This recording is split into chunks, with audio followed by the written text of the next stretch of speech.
Hey, what's up? Hey Rob, can you hear me well? I can. Can you hear me? Yes, perfect. How are you? It's been a while. Yeah, doing well. But yeah, it's good to see you again. All right, are we good to go then? Yeah. All right, so welcome back to another episode on What's Your Sankalp. This is season 5, and today's going to be another special episode. And I don't feel bad using the word special for every episode that I have with my guest because it is the truth and the fact. So yeah, we usually dwell into the stories and adventures that inspire me, and also they shape others' lives. That's the kind of stories that I like to document on the podcast show. And today we have another extraordinary guest who's on a uh, very special mission, very different than the usual norm, I guess. Picture this: meeting 10,000 strangers 1 hour at a time with no agenda, no script, just human connection. And I guess you would call it, Rob, if it's okay to say, speed dating in a way, but very, very, very friendly and less awkwardness than that would happen on a date.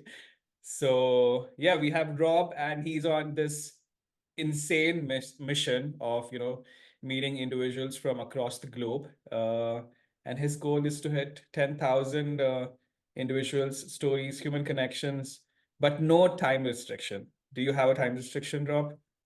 No, no time. When I started, I thought it would take 4 years total, and now I'm Okay. 8 years into it, and I'm only like 6,100 people through it. So Yeah. no, I think it'll take like 15 years, but if it takes 17, that's fine. If it takes 13, that's fine too. Right. Right. I mean, like you said, today the count is 6,158 meetings under Mhm. your belt.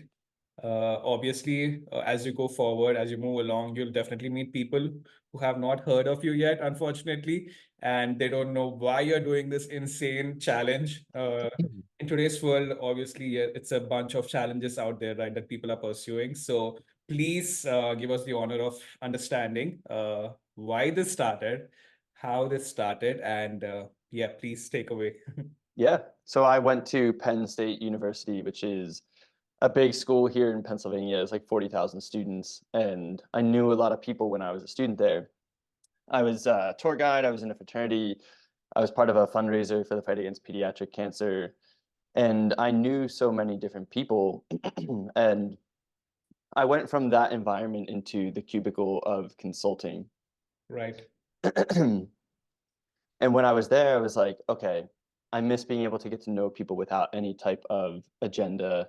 And, I minored in entrepreneurship, so I've always wanted to work on my own path. And when I was in consulting, it felt like a very restricted environment. And I was like, okay, I don't want to be here for 40 years until retirement and then be 65 years old and then start really living my life. I want to live my life now. And the best way that I knew how to live life was with connection. Yeah. So I was like, I'll set a goal to spend an hour one on one with 10,000 different people because I want to see what comes of opening doors for no particular reason. Like, what happens to a person's life when they meet 10,000 different people around them? And I thought that it would be a fun journey for me to work on because I've always been a people person. I knew that I would enjoy it. I thought that it would be a nice, positive example of connection for other people out in the world. And I thought it would be nice for the people that I met as well to have like that experience of being seen and heard. So Right.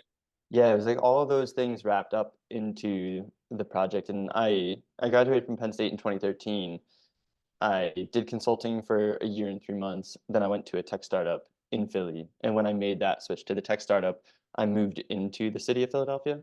So I kind of saw the city as my new campus, like Penn State once was. And I knew that when I had gotten to know people there, it made Penn State feel like a home.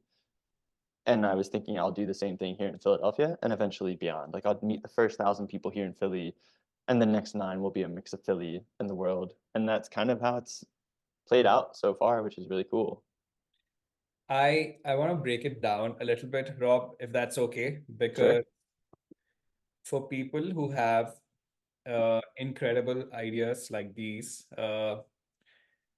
when you started off having these conversations, did you start off doing this full time, having conversations with people? Because now that you did it enough, I'm sure you have a blueprint as such to look back at, right? But not when you probably started off. So I don't want people to assume that, you can go on this adventure without a proper plan, right? Yeah.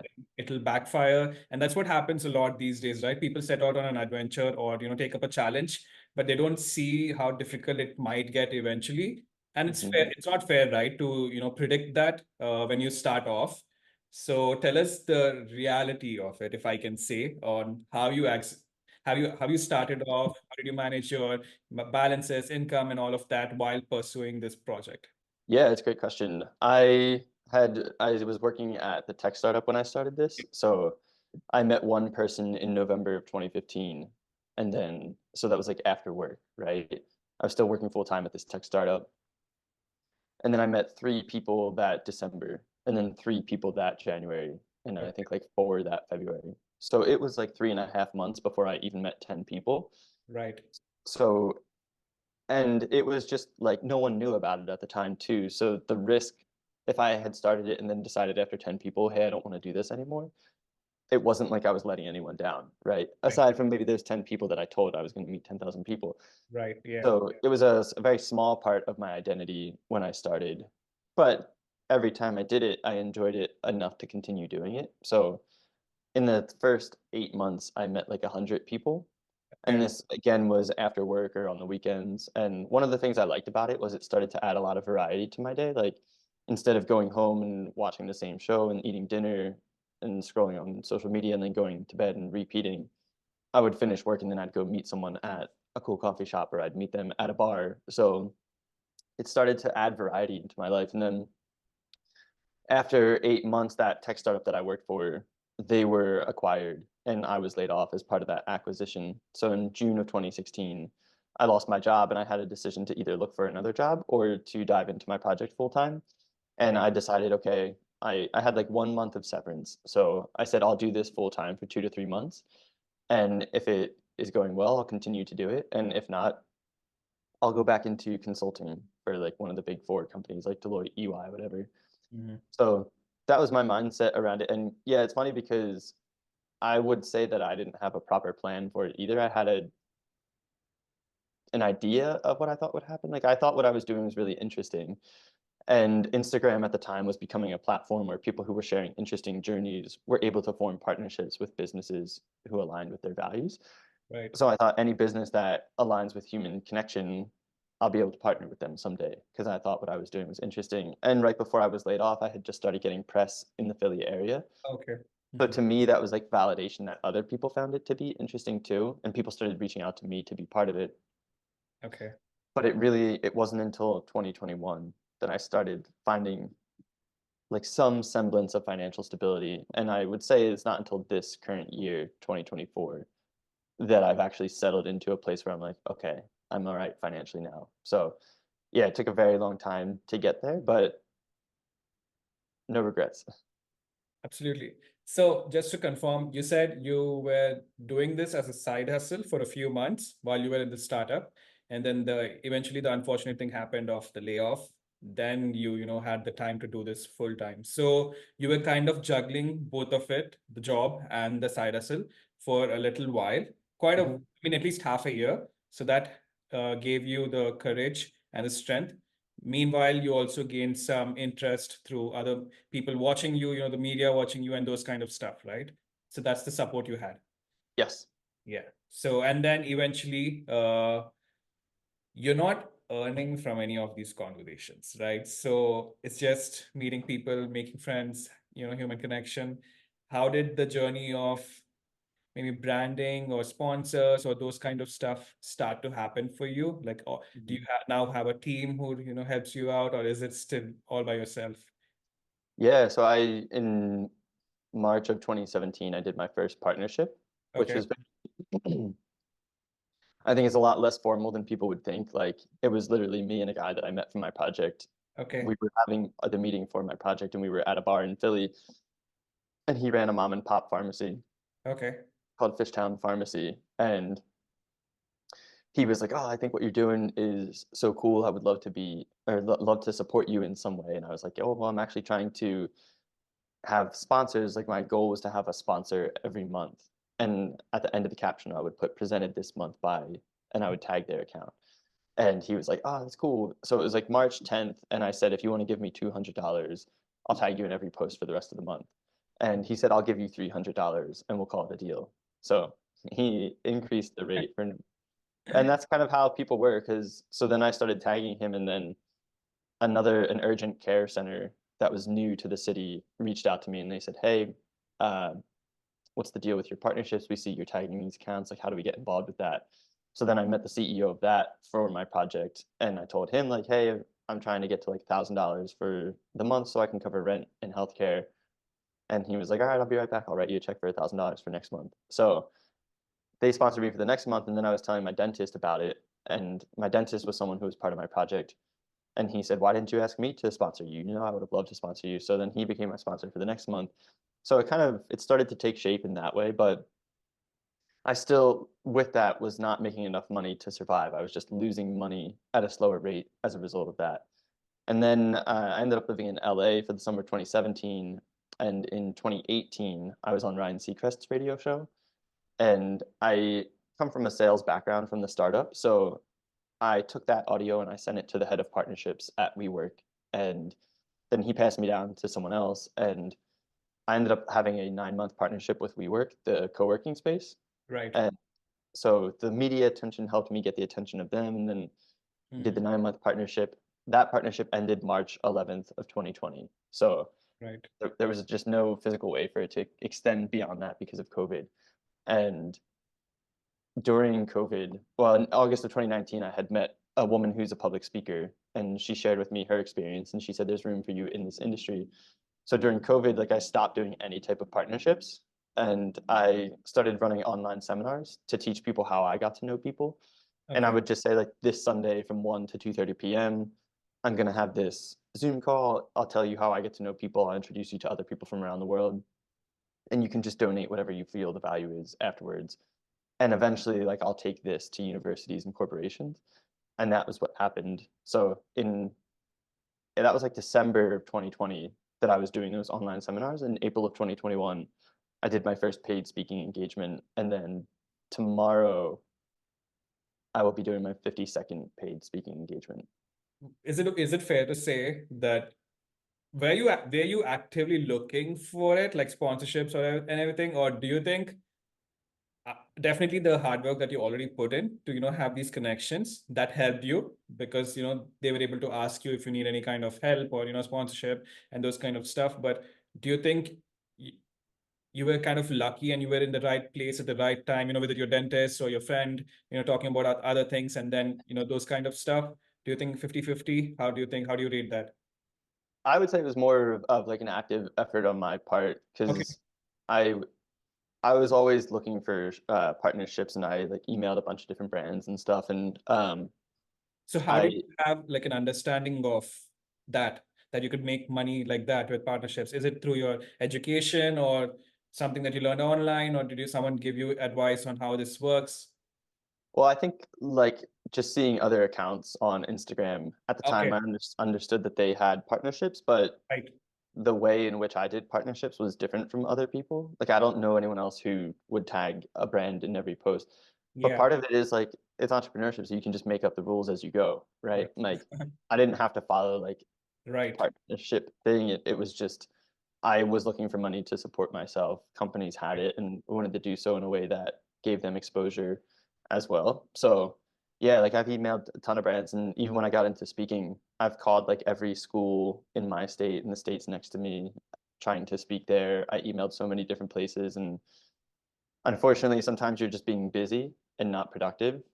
Mhm. And I realized that as I started to keep track of where my gigs were coming from.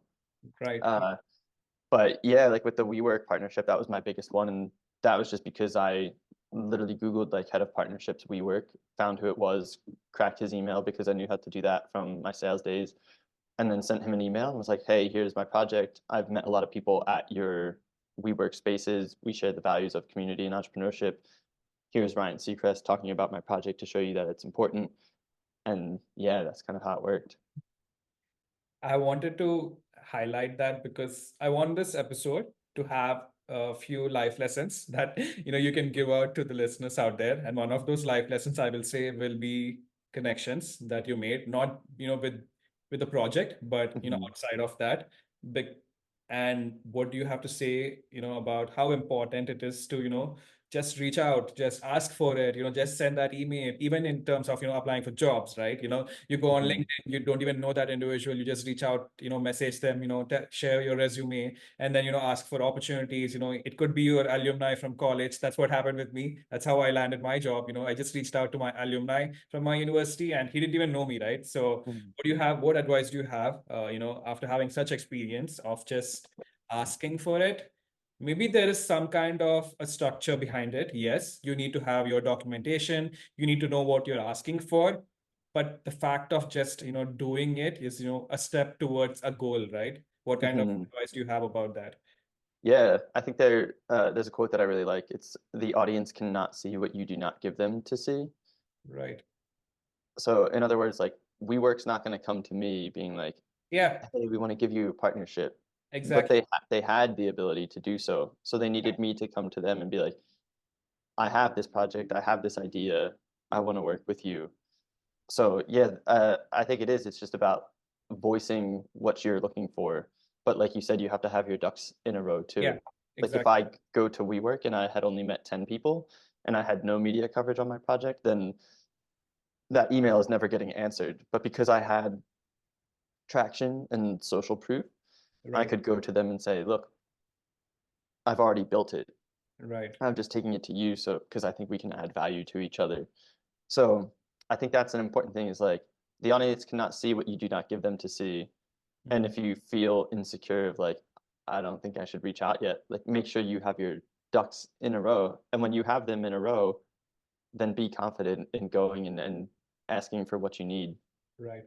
Yeah. Yeah. I have a bit of a weird question to ask and probably controversial for you. Out of Sure. 1,000 conversations, do you remember every single one of them today?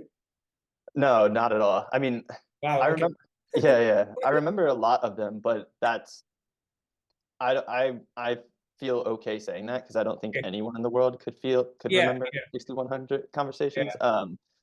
But that's why I really enjoy having the Instagram account because I can go back and read people's stories. And I've had experiences here in Philly where people will come up to me and they'll be like, "Are you the guy that's doing the project to meet 10,000 people?" And I'm like, "Yeah, how did you hear about it?" And they'll say, "I was part of it back in so and so." So it's always funny because it's like they're not even sure if I'm the guy that's doing it. Like they don't, Yeah. and then like I don't remember as much.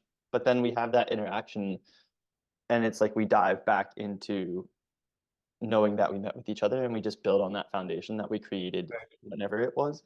Right. And I like that. I equate it to running into someone from your childhood where you don't know the current version of them, but Right. you know they're not a stranger to you because you've had some prior experience with each other. So yeah, I wish I could remember everything more. And there's so like I was in Phoenix 2 weeks ago for a speaking engagement and I ran into the girl who was the 90th person that I met for my project. And I remembered like what she was working on at the time, where we met, who Yeah. she connected me with afterwards. But at the same time, I might run into someone that I met 6 months ago and be like, "Oh, I totally forgot." So Well, does it become like monotonous in a way for you at this point of time? 6,000 meetings, let's say that, work meetings, Zoom meetings, something like that, after doing so many interactions, sticking to the timetable, and, you're a couple of months down the line, it's already booked for you. Where does your motivation come from? Where do you get inspired from? Is there something else outside of this project, that keeps you going, or are you just that kind of a person, who has the spirit going on irrespective of the count?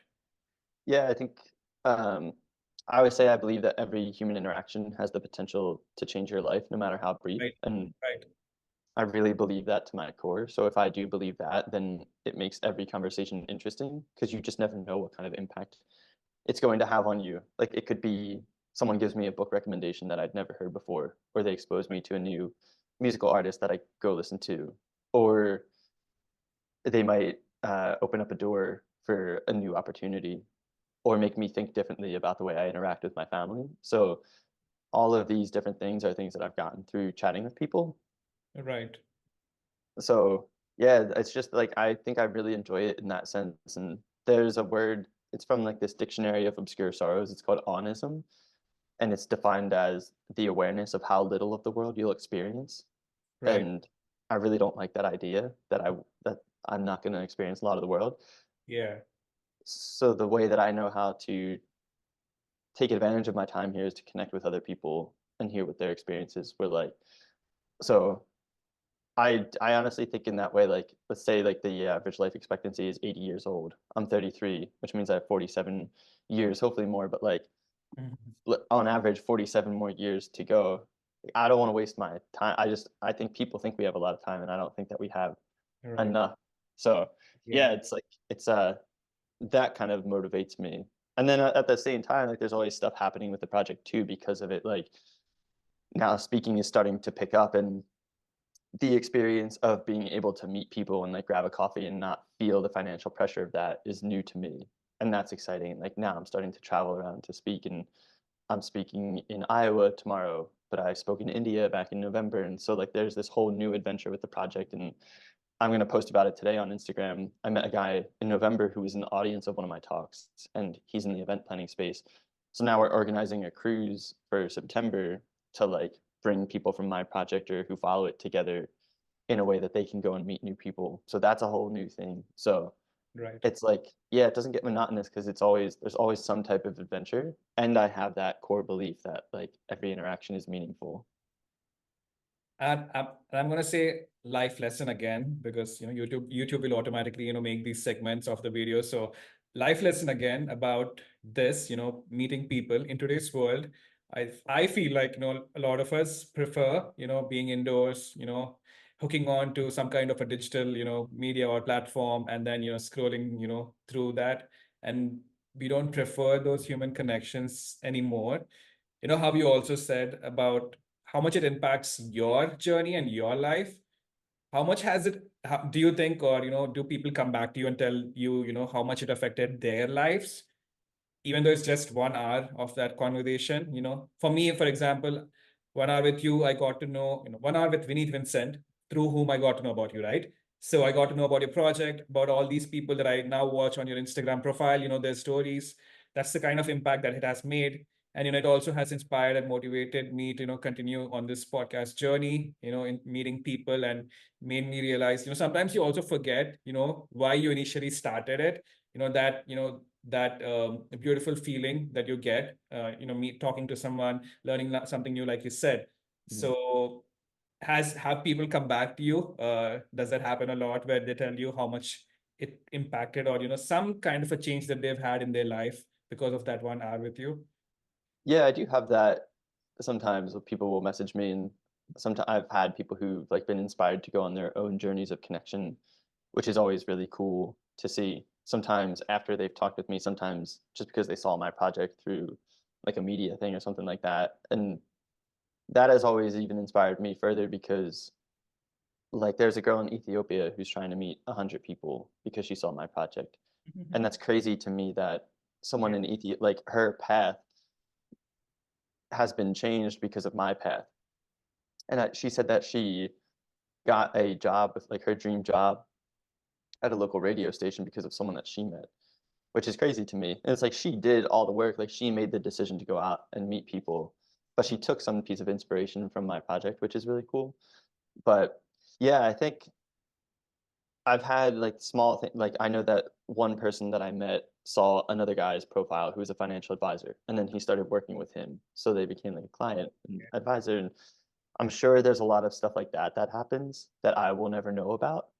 But yeah, I don't know. I do think about that sometimes because for the most part, I am not thinking about the impact that the hour had on the person of like how what did I do for them in that moment or how did they feel afterwards. For me, I'm like, this is just a pleasant time of us getting to know Right. each other. But Yeah. I do think people appreciate being like someone really caring for their story. and like writing about them in a way that they hope accurately reflects them. Right. Yeah. Because I've had people like there was a girl that I met recently, and part of her story was that she felt like she was a lot like her mom, and I included that in the post, and she messaged me afterwards, and she was like, "I have the biggest smile on my face because you said that I was just like my mom." And I thought that was awesome, and there was another girl who is trying to go on a weight loss journey, and started, like she gained the confidence to start sharing it on social media, and part of that was from our conversation. She was like, "He listened to me in a time when not many people were doing that." And I Right. feel like that's probably been an experience that a lot of other people have had, especially during the COVID times. So, yeah, but, like, yeah, you know better than I do how it feels to sit on the other side. No, yeah. I mean, like I believe in the logo of this show also, believes in that, the butterfly effect. The magnitude of it, now that I talk to you about it again, that people are changing or doing something in their life that they wouldn't have done if they hadn't met you. And that's the magnitude of that is insane, right? Like, for example, I'll tell you a funny example of mine. The other day, I was at the gym and I was thinking, why don't I have conversations with the people at the gym? Something like, 10K people, something like that. Not at that scale, maybe, but, just, people who are on either side of my treadmill, and I never talk to any of them. So I was like, my idea was, why do these people come to the gym? What are their reasons, right? It's not everyone's is just building muscle, right? It's about Mhm, getting away from something else in their life, or some other reason. So yeah, just one example from my life on how your project has impacted my thoughts. And like you said, it's probably like watching a really good movie or listening to a really good song, because that really changes your mood and mhm. your lifestyle, and you become the person that you are watching that continuously for a really long time. So yeah, it feels it's so beautiful to say it out loud, that the impact that you might be having on people's life. But why 10,000? Let's talk about that, a little bit of numbers. Why 10,000? And yeah, why not less, or why not more? Because 10,000 is a lot. Did you Mhm. when was it that you realized 10,000 is the goal? Right from the start, I Okay. think it was just because I wanted to do something that was going to turn into a career for me, and so it was always 10,000, and it didn't have any tie to, like, the 10,000 hours theory or anything like that. It Okay. was literally just like, "Oh, I think this is cool." Like, I think to meet 10,000 people sounds like such a daunting task Yeah. that if I work on it and complete it, it'll be very impressive, and I think it was like a hook in a way. It got people to be interested in it. Like, if I said I was gonna meet 100 people, I always say, like, 100 people would have been, like, a good New Year's resolution. 1,000 would have been a side project, but 10,000, if I really want to complete it, is gonna take a career. Like, it's gonna be 15 years to complete it, and that's what I wanted out of the journey. But I say, like, it's kind of there's a book called The Purple Cow by Seth Godin. He's a marketer, but he says if you drive down the road and you pass a farm and you see a cow, like, you're not gonna think twice. But if you are driving down the road and you pass a farm and you see a purple cow, you're gonna get out, take photos of it, send it to your friends, you're gonna post it on Instagram. And it's like, how did I turn the concept of meeting people purple? It's like you meet 10,000 of them. Right. Wow. But I guess it goes back to who you are, from maybe the way you were brought up, your family members, your siblings, and the culture that you were around. Mhm, Because it's a huge project. When I first heard of your project, I didn't realize that it would take the project to finish a few years. It's not something that's going to happen within a year, right? mhm.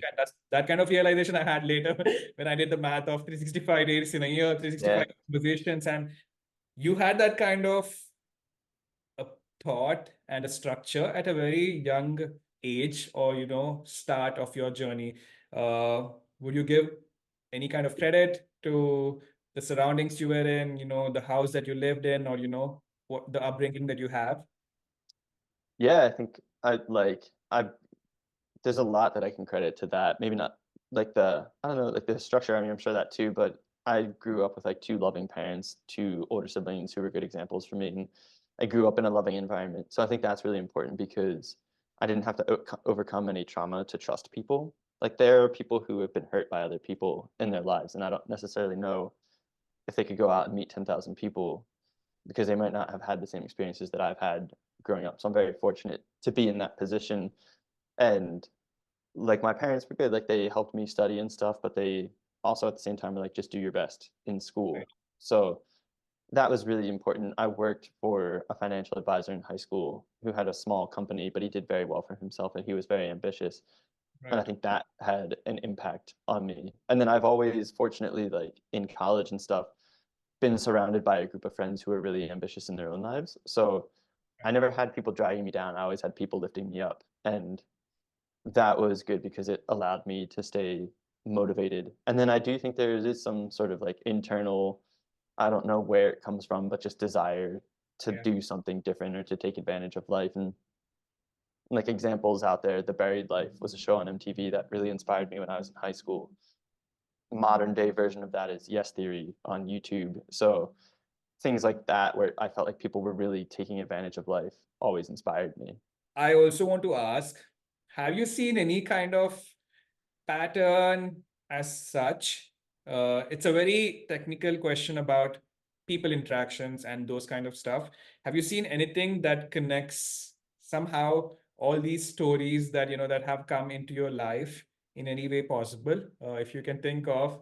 I would say the biggest thing I've learned is no one really knows what they're doing with their lives. Everyone is just doing the best they can with the resources that they have. So I've learned through having like these genuine conversations that everyone has insecurities, everyone has uncertainties. And oftentimes we're only seeing like people's successes and their highlight reels on social media and stuff. So we forget that the insecurity piece exists. But Right. I get to talk about it every day. So I'm very aware of it. And beyond that, I think just meeting people from all around the world, because I've met people from like 90 different countries now. Wow.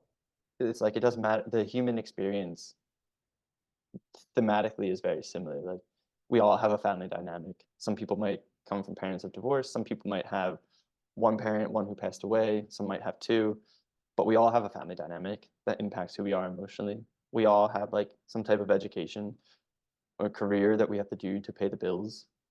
We all have hobbies that we enjoy outside of work that make up our personality and interests that we have, and we all have dreams of where we want to go in our future. And it doesn't matter if you're born in like India, the US, Brazil, Iraq, Germany, like everyone has those things. So Right. I think for me it's been very interesting that that ties everyone together. And then the beauty is like that there's also differences in each of those categories for people.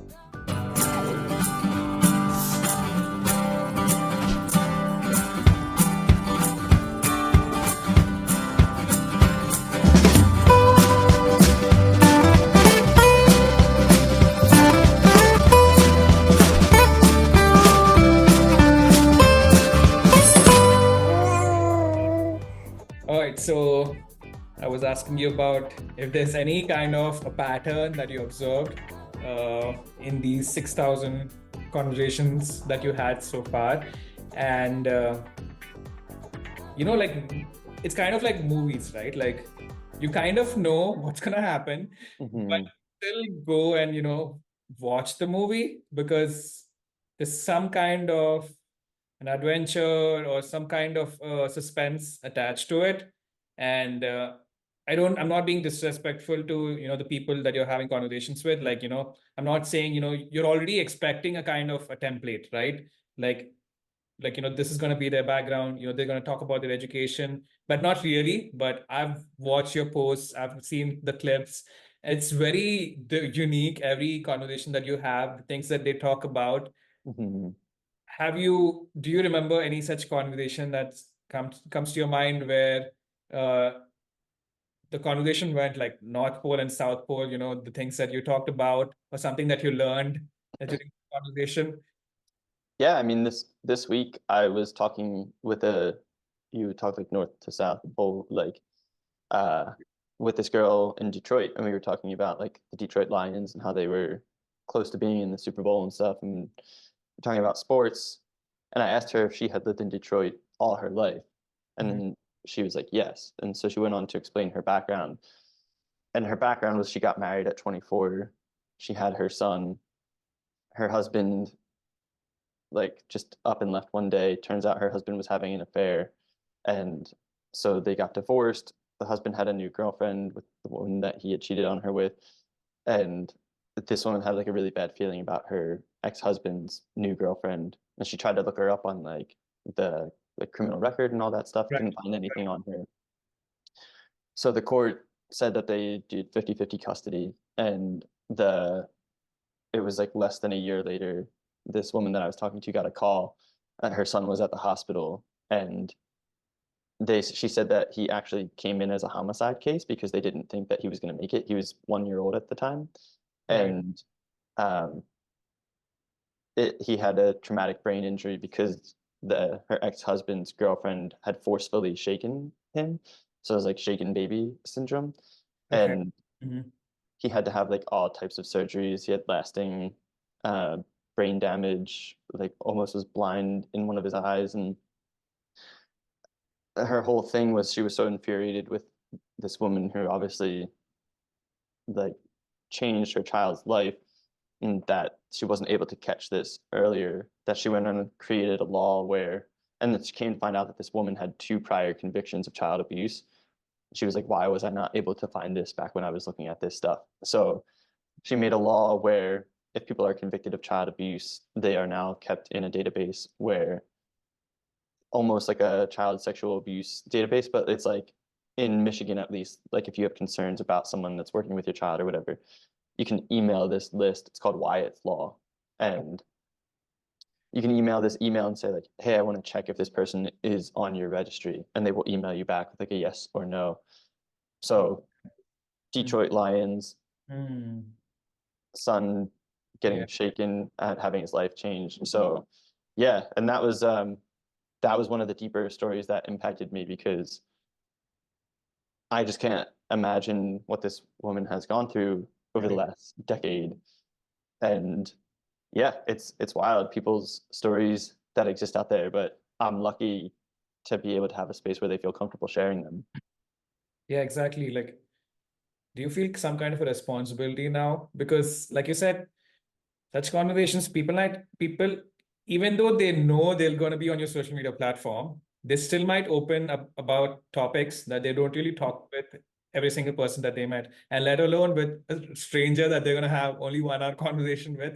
Mhm. Right. So they might be opening up about things that they wouldn't have been otherwise. And maybe there's some kind of a comfort that, hopefully happens once they have this conversation with you. Maybe some interviews, maybe a person might transform from being an introvert to an extrovert after that Mhm. one conversation with you, because you know how in your life when you do a certain events or stage performances, after that you become a completely different person, right? Because you don't have that stage fear anymore. So do you feel there's some kind of a responsibility now on your shoulders, in a way, in this transformation journey that people might be having on the other side of your conversation? In a sense, I feel like there's always been a responsibility. Yeah. The responsibility is just to care for other people's Yeah. stories, right? And Yeah. yeah, it is interesting because I've had people, and I think one of the things that I've done over the years is like created a trust that people know, like I'll care for their story. I've had a lot of people tell me things that don't make it into a post. Right. Right. And I think that I sometimes get frustrated with the current connection on social media because you see like a lot of people who are like TikTok interviewers who go out on the streets and they're not really there to care for the person they're talking to. They're there to get some type of sensational Yeah. soundbite or clip. Right. And they get a bunch of views. Like they don't care how that impacts that person's life. They're like, well, now my page has views and followers. And so for me, I've never really cared about the social media side. It's like I care about the connection side with the people I'm talking to. Right. And I feel like I've kind of, it's unspoken too. Like sometimes I can tell what people are okay with going up in a post and what Yeah. people aren't. Like there was a girl that I met years ago whose dad had taken his own life, and obviously like a very emotional thing for her. And Right. I remember asking her like, do you want me to leave that out of the post or do you want me to include it? And she was like, no, I want you to include it because I know that I'm not the only one that that's happened to. So I want other people to feel like they can relate to my story if it's happened to them. So sometimes I appreciate other people's vulnerability, and like that's inspiring to me because Yeah. it takes a level of confidence to put yourself out there to be a signal for other people. Right. So yeah, but yeah, I feel responsibility in the sense of I never want to use someone's story. Like I want to honor their story. Yeah. I mean, it clearly shows because you don't really have like reels or, catchy subtitles for those reels showing, specific words from the conversations like that might, catch some attention or, hashtags for that conversation, right? So it really shows that, you're very respectful about every conversation that happens out there. And I wanted to ask you, as this journey went along, did you have like goals or dreams of having conversations with like certain individuals in the world out there, that you might know, that inspired you or something like that? Or is it, or has it always been, strangers? It's always been strange and like it. I mean, if you're talking like celebrities and stuff, like Yeah, they're yeah, strangers too. And yeah, would that be cool? Sure, I think it would be cool to like hear their stories too. But I also like my favorite conversations are meeting with people who are also interested in meeting with me. Like right, I found that sometimes people who've achieved like a certain level of success feel like they're doing you a favor by giving you their time, and right, I would rather not meet with those people. Like I don't care. I've as long as I have 10,000 people who are interested, that's who I want to meet. So, right, but yeah, if like someone was like a celebrity and they were like interested in what I was doing, and it was like a peer-to-peer interaction, yeah, yeah, I would like that. And I've had like I met this guy Drew Scott. He has yeah, a show called The Property Brothers on HGTV, okay, and super nice dude. And like he was equally interested in my project as I was in his life, and we had a great conversation with each other. And he's just a very down to earth person. So like that was a really positive interaction. And yeah, I think sometimes people forget, like they put celebrities in this other category as like yeah, if they're right, not right, real yeah. people, but it's like they are. Everyone is a real person. Everyone's story is just Yeah, their story. absolutely. No, no, I kind of meant like, Oh no, yeah, I'm not talking about you. I'm talking about yeah, other no, no, people. no. So I kind of meant like dead or alive. If this person was not a celebrity and Mm. and you would want them, to bump into your project and in your life, and then you would have this conversation. Is there someone like that that comes to your head, dead or alive? It can be anyone. Um, I feel like JFK would be a cool person to talk to. Um, but again, like it's like reaching for it. Like uh, Yeah. yeah, I'd be just as happy to do the project with not him coming back and be talking to him. Right, right, right. Like I said, you have a certain kind of way you document these journeys. Is there is there goals of, documenting it in any other way than you are doing it currently? And the second question is, what happens after the 10K? Yeah, I think I've had sometimes people talk about like doing like a docu-series or a documentary on it, which I'd be open to that. And I signed to a literary agent last year, so we have like a book proposal in the works. So Okay. documenting it in a book in some way. And then my speaking engagements are like another way of documenting and sharing what I've learned. But yeah, I've always just been like, as long as I'm meeting 10,000 people one-on-one for 1 hour each, however that evolves is cool. Like I'm down for that. As long as like I'm still meeting the goal. So yeah, that's I think the other way is like documentary book speaking. But I think yeah, it'll probably take like 7 more years to complete. In that time, I hope to become a seasoned speaker, like one who really has his message down and can really impact a crowd. And I think I do a good job for that with that now, but I Right. hope to be like, near the top what by the time I'm done. And then I think it'd be cool to teach a course for first year students in university where they pair off one-on-one every class period and learn from each other's backgrounds rather than a textbook or a PowerPoint slide. Because I want, especially now, like I want students to have that experience of having a casual conversation with someone and getting to know them when there's no agenda. And I want them to have the experience of sharing their story like time and time again. Like you mentioned, oh, my memory is good because I know these dates and whatnot. Yeah. But that's because I shared my story so much that it's like second Yeah. nature for me to be able to walk people through my path. And Right. imagine like if you go into an interview and the interviewer says, "Tell me about yourself," and you like boom, boom, boom, you give them your story versus someone who's like, oh, well, like I did this, and then they fumble around. I think when you know your story, you come off as a confident person Yeah. in those type of settings. So I want other people to have that, but more importantly, I want them to have the empathy of understanding, like, hey, this person grew up in a different background than me. Oh, but we share these things. Oh, our life is different in this way. So yeah, the ultimate goal is to infuse more empathy into the world. Yeah, I mean, like you said, it's not second nature anymore, unfortunately, in today's world where people are able to have conversations just Hmm. like that, because it's all on texts and messages and videos and pictures. But Yeah, see them in person, when people say, "Oh wow, you're actually completely different from how I've known you for a while," because they've only had a digital conversation, right? They've never had a face-to-face conversation. So that's true because people kind of forget, you know, yeah, what it means to look in the eye and not doing any other things, multitasking and just in today's world that happens, right? Even when you're on meetings, you're sending out an email or replying to a text or you're watching something else. yeah, So your eventual goal is to be a professor or a teacher or something like that, right? yeah. That's like side goal. Like Yeah, yeah. it's not like that's not like the one thing you Ultimate. have. Yeah, Yeah, yeah. yeah. But it's I like a piece of it. Yeah. Well, I was going to ask you my eventual question of what's your Sankalp, which is Sankalp is an Indian origin word, which means having a passion or determination for something in life. The answer to that question is something I think I already have because your current what's your Sankalp is the 10K project. Mm. Your next goal that you shared is a professor, teacher kind of a situation. But do you think you now have an answer to this? Is going to be an unfair question to ask, maybe, that the reason that you were born. Do you think you have an answer to that already, or do you think that's a question that still might have a different answer as you go along?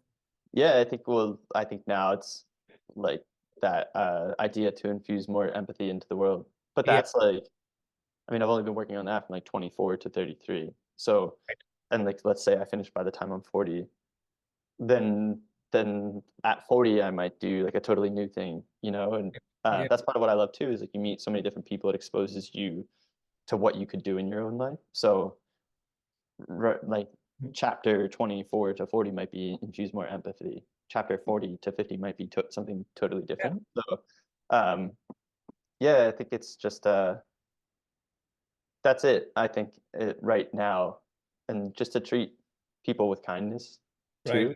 But yeah, I don't and to enjoy life. Like I like the idea of leaving a legacy, but I'm not someone who's like, oh, I need to touch a million lives or right. I need to do this. Like I think more closely, like I want to have I want my friends and family to know that I love them and to know that I want to spend time with them. So it's like my universe is Mm. that is like the universe that I operate within. And I know if I treat that with care, then it will move out from there. How did I get to know about Rob? Just a quick uh, reminder is that, and this is what I believe in true, the human connections. Vineet Vincent, who's a beatboxer and musician now, I got to know about your project through him, and I knew Vineet Vincent because of the incredible skills he has. And then I watched him on YouTube, and I looked up to him, and I just wanted to meet him one day. And then I had this podcast episode with him, and then that's how I got to know about your project, and that's how it happened. So quickly for the people out there, Rob, how do people get the opportunity to be part of your project? Do they have to send out a resume to you, or do they have to qualify a certain kind of level? How do they do that?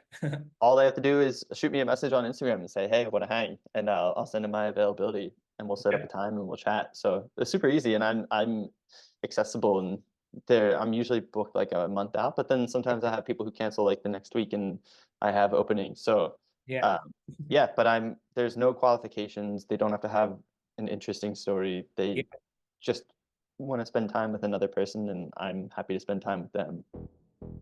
Perfect. Yeah, that's all I wanted to get out in the end. That if you want to have a conversation with a beautiful human being like you, please, listeners, go out and do that. I'm gonna put the information in the description so that you can do that. And yeah, Rob, thank you so much for your time.